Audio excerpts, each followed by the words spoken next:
I want to thank the senator from Ohio for his great leadership on this and so many other issues. I see my colleague from Oregon's on the floor as well, but I want to talk about an issue that Senator Portman just touched on, but it's really the key to what's going on here, and it's good faith.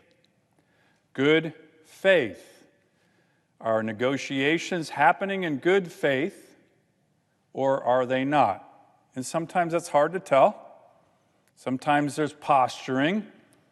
But, Mr. President, last week at this time, Senator Portman, Senator McSally, myself, we were on the floor with regard to discussing Senator McSally's very simple unanimous consent resolution, which said, as we negotiate, hopefully in good faith, the difference between what we've put forward, the HEALS Act, and the Speaker Pelosi bill from early May, by the way, a bit of a stale $4 trillion bill, one-third of which has nothing to do with the pandemic.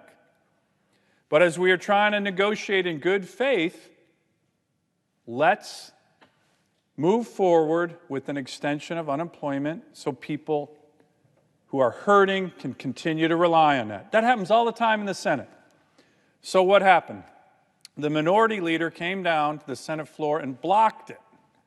He blocked it, and his response was, I'm going to block this one-week extension unless the Republicans take the entire $4 trillion Pelosi HEROES Act. That's what he said. That's what he said.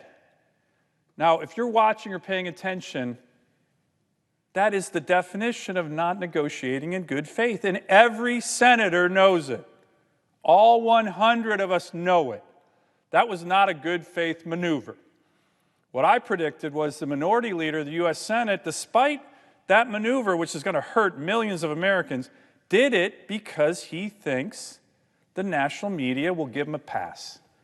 That no one in the national media will say, boy, oh boy, the minority leader just blocked a reasonable request for an extension to help people. But he thinks, and I think with good reason, that the national media won't blame him for what he just did, so he did it with no explanation. So, Mr. President, that's not good faith. By definition, coming down and saying, take my $4 trillion package, or you won't get a one-week extension of unemployment, that's not good faith. Let me just mention one other that Senator Portman mentioned. Now, on this tough issue of unemployment insurance, and as Senator Portman, who's been a leader on this, said there's a lot of good ideas. I was talking to some of my Democratic colleagues about them today. By the way, I think most of them don't believe that $600 until January is a good idea for the reasons Senator Portman mentioned. So again, to have the minority leader of the U.S. Senate and Speaker Pelosi just say $600, take it or leave it. Colleagues, you all know, we all know, that's not good faith. That's not good faith. So it's starting to feel like the minority leader, the speaker, are not negotiating in good faith right now. I hope they are. I know a lot of my Democratic colleagues are. But people have to remember, regardless of what party you're in, Americans are hurting. They need help. We have one foot in the recovery, one foot still in the pandemic. But what we need as we negotiate this package is good faith.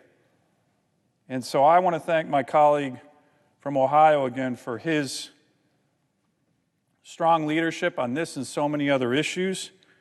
And I'm certainly going to be supportive of the unanimous consent request, which we made at this time just last week, to help people. Not controversial, a week extension as we negotiate. It happens all the time here in the Senate. And I certainly hope my colleagues on the other side of the aisle are not going to say, no, take my whatever, or we're not going to do it. Because it sure doesn't look or feel like good faith. And you know who's hurt? You know who's hurt by that? The American people who are suffering.